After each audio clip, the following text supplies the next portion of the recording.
Last night, we learned who the 16 quarterbacks are going to be in the inaugural season of the USFL. Going into draft night, the league had done a pretty good job keeping the info tight on who would be in the player pool, other than players themselves announcing they would be a part of the pool. We saw some former college stars like Shea Patterson, while also some unknown players like Bren Holmes. All these players have the tools to be stars in the league, so I thought let's go over their backstories. I'm really only going to dive deep into the quarterbacks drafted in the first round, and I'm only going to mention the quarterbacks taken in the 12th round. With that being said, I'll be diving into the stories when I preview each team after the USFL draft. The New Orleans Breakers started off the 12th round, taking Zach Smith, who played college football at Tulsa. The Pittsburgh Maulers followed that pick up, taking former San Jose State quarterback Josh Love. The Birmingham Stallion drafted former Louisiana Tech quarterback Jamar Davis Smith with the 3rd overall pick of the 12th round, which was followed by the Houston Gamblers drafting former Monmouth quarterback Kenji Bahar. My New Jersey Generals made a splash when they drafted former Last Chance U star and Texas Southern quarterback DeAndre Johnson with the 5th pick of the 12th round. Case Cookus from Northern Arizona was taken with the 6th pick of the 12th round by the Philadelphia Stars, which was followed up by the Tampa Bay Bandits drafting former Memphis quarterback Brady White for the 7th pick of the 12th round. Finally, the Michigan Panthers ended the draft with a bang by drafting former Memphis quarterback Paxton Lynch with the last pick of the first night of the USFL draft. Now, let's go over who the first 8 quarterbacks were drafted and their backstories. Kyle Slaughter was the last pick of the first round of the USFL draft, being taken 8th overall by the New Orleans Breakers. Slaughter was born in Atlanta, Georgia, and attended Mount Pisgah Christian School, breaking every school record, accounting for 9,000 yards and 87 touchdowns. He threw for 6,000 yards and ran for 3,000 yards on the ground.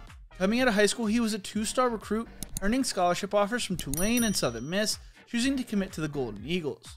He redshirted his freshman year, but when there was a coaching change, he found himself 4th on the depth chart, so he asked his coaches to move to wide receiver.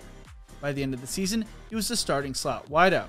As a sophomore, he focused on playing wide receiver, but found himself buried on the depth chart and was informed going into his junior year his scholarship was going to be pulled. Kyle decided to enter the transfer portal, ending up at Northern Colorado. He originally was a wide receiver, but halfway through the regular season, the backup quarterback would get hurt, and he was asked to move back to the quarterback position. As a senior, he was the backup and took over the starting role when the starter got hurt on the first drive of the game against Abilene. Slaughter threw for 408 yards and 7 touchdowns in a 55-52 win, and finished his collegiate career with a bang, breaking the school record with 438 yards and 6 touchdowns against Cal Poly. He finished the season throwing for 2,656 yards, 29 touchdowns, and 10 interceptions.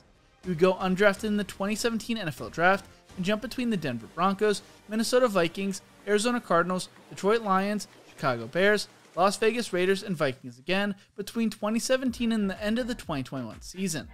Kyle Laletta was drafted 7th overall by the Pittsburgh Maulers and is originally from Loinville, Pennsylvania. He attended Downington High School, earning the starting job as a junior, and his first start threw for 400 yards and ran for 2 touchdowns. As a senior, he threw for 1,408 yards and 18 touchdowns, while also rushing for 6 touchdowns on the ground. Due to an offseason injury, he received no FBS offers and was an unranked recruit signed to attend Richmond University. During his career at Richmond, he threw for a school record 10,465 yards and 73 touchdowns, but suffered a torn ACL in 2016, missing the tail end of the season, but returned in time for the 2017 season. He would be invited to the Senior Bowl, where he threw for 198 yards and 3 touchdowns, being named the game MVP. He would be drafted by the New York Giants in the 4th round of the 2018 NFL Draft, but dealt with some off-the-field issues as a rookie, but made his first career appearance on December 9th, throwing 1 interception on 5 attempts. He would be waived during the final roster cuts in 2019 and signed with the Eagles practice squad a few days later. He would spend time with the Atlanta Falcons, Cleveland Browns, Jacksonville Jaguars, and Browns for a second time between September of 2020 and January 4th of 2022. He will now look to be the face of the Pittsburgh Maulers. Alex Mago was taken 6th overall by the Birmingham Stallion and is originally from Tampa, Florida. He played high school football at Gaither High School and was a 3-star recruit coming out of high school. He had offers from FIU and Colgate, choosing to stay home and play for the Panthers.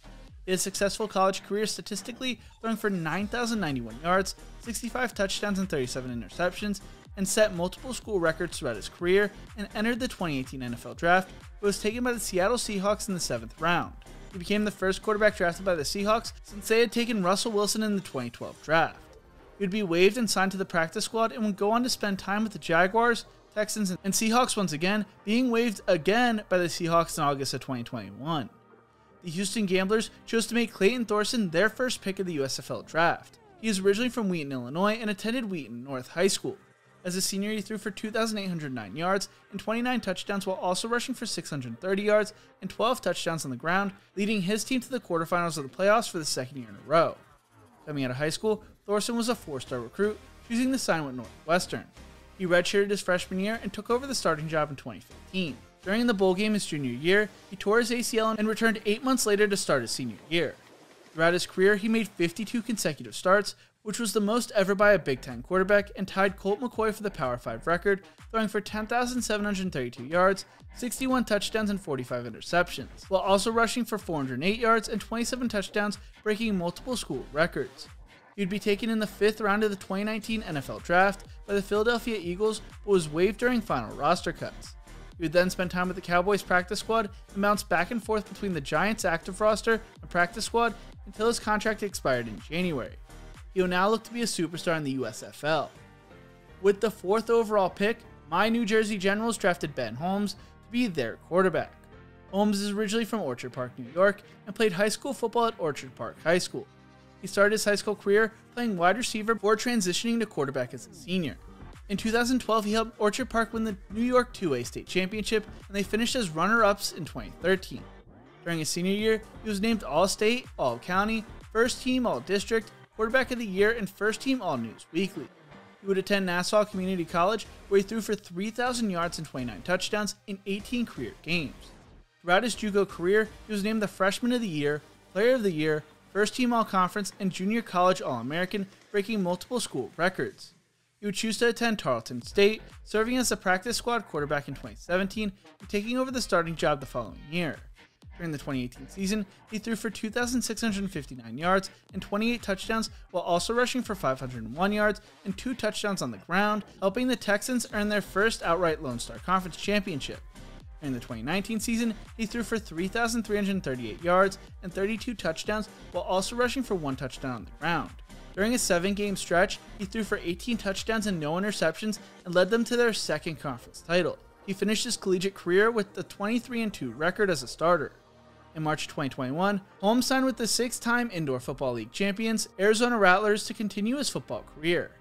Now he will look to be the face of the New Jersey Generals. I already covered Brian Scott's backstory briefly in my video previewing possible quarterbacks for the USFL, but if you missed it, I will go over it right here. Brian is far from a household name when it comes to his football career, but he is someone who has made a name for himself in spring football leagues and has developed a cult following. Scott played college football at Division III Occidental College, becoming the career leader for multiple passing categories. He was a 4-year starter throwing for 9,073 yards, 77 touchdowns, and 22 interceptions. In 2014, Scott led the U19 national football team to a gold medal finish at the IFAF World Championship in Kuwait and earned MVP honors.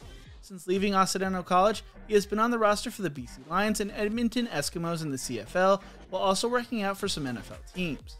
After the CFL decided to cancel their 2020 season, Scott decided to opt out of his contract and join the Spring League, where he would be drafted by the Generals. He would win the starting quarterback job, beating out former NFL quarterback Zach Mettenberger and leading the Generals to an undefeated season in the 2020 championship. He was the only player to throw for 1,000 yards and 10 touchdowns in the 4-game Spring League season and earned the MVP award. In February of 2021, he worked out for the Indianapolis Colts, who would not be given an opportunity. Brian is a strong-armed quarterback and is only 26 years old. He was drafted 3rd overall by the Philadelphia Stars. Jordan Ta'amu was a big-name Spring League quarterback and was drafted 2nd overall to the Tampa Bay Bandits. He is originally from Hawaii and was an under-the-radar prospect coming out of high school. He had partial Division II offers and 1 junior college offer, and believing he was a Division I prospect, decided to bet on himself and go the JUCO route. During the 2016 season, Jordan threw for 3,014 yards and 32 touchdowns at the New Mexico Military Institute, being named Conference Player of the Year. He earned multiple Division I offers, choosing to attend Ole Miss, where he sat behind former 5-star recruit Shea Patterson, who I will talk about in just a minute. When Patterson went down with an injury, Ta'amu impressed in the starting role. The quarterback battle brewing, Patterson decided to enter the transfer portal, giving Jordan the keys to the Ole Miss offense. As a senior, he threw for 3,918 yards, 19 touchdowns and only 8 interceptions, and finished his Rebel career with 5,600 yards, 30 touchdowns and only 12 interceptions. He would go undrafted in the 2019 NFL Draft, would be signed and later released by the Houston Texans. He decided to join the XFL, where he'd be allocated to the St. Louis Battlehawks, leading them to one of the best records in the league and impressing along the way. When the season was canceled due to COVID-19, Ta'amu was leading the league in completion percentage, second in passer rating with a rating of 101.3, third in passing yards, and seventh in rushing yards. He would sign with the reigning Super Bowl champs Kansas City Chiefs on a one-year deal and was excited to learn from Patrick Mahomes. He would then jump back and forth between the Chiefs and Lions practice squads before spending the tail end of the 2021 season with Washington and Carolina. Many hoped he would return to the XFL next year, but instead he signed with the USFL and should be one of the top quarterbacks in the league. If you want to take a deeper dive into his backstory, make sure to check out my video I released on him last night. Shea Patterson was the #1 overall pick in the inaugural USFL draft, being drafted to the Michigan Panthers. Patterson is originally from Toledo, Ohio, before moving to Brownsville, Texas, and then to Hidalgo, Texas. He started his high school career at Hidalgo High School and committed to the University of Arizona. His family would move again after his freshman year to Shreveport, Louisiana, where he attended Calvary Baptist Academy and threw for 2,655 yards and 34 touchdowns as a sophomore, and 2,428 yards and 38 touchdowns as a junior. He would play his senior year at IMG Academy and would decommit from Arizona and commit to Ole Miss as a top 5 recruit and a 5-star player. He would take over the starting quarterback job as a freshman after Chad Kelly went down with an injury and went into his sophomore year as the Ole Miss starter. Patterson would get hurt during the LSU game and at the time was leading the SEC in passing yards with 2,259 yards and 17 touchdowns along with 9 interceptions. Jordan Ta'amu would take over the starting quarterback job and impress during the tail end of the season. After it was announced Ole Miss was going to be banned from the postseason once again, Patterson decided to transfer to Michigan. Like I mentioned earlier, Patterson told the NCAA he chose to transfer because he was misled by Ole Miss and was granted immediate eligibility at Michigan. In 2 seasons as the Wolverines quarterback, Patterson threw for 5,661 yards, 45 touchdowns, and 15 interceptions, while adding 7 touchdowns on the ground. He was also drafted by the Texas Rangers in the MLB draft as well. Patterson went undrafted during the 2020 NFL Draft and signed with the Kansas City Chiefs, but was later waived. He spent time in the CFL with the BC Lions and Montreal Alouettes, and most recently was drafted first overall by the Michigan Panthers of the USFL. He could be the star and face of the league if he does live up to expectations. But who are you most excited to watch play in the USFL? Let me know in the comment section below. If you enjoyed this video, make sure to check out my video previewing the running back position right here. Also, make sure to subscribe to the channel for more USFL content. Thank you so much for watching, and as always, remember to embrace the grind.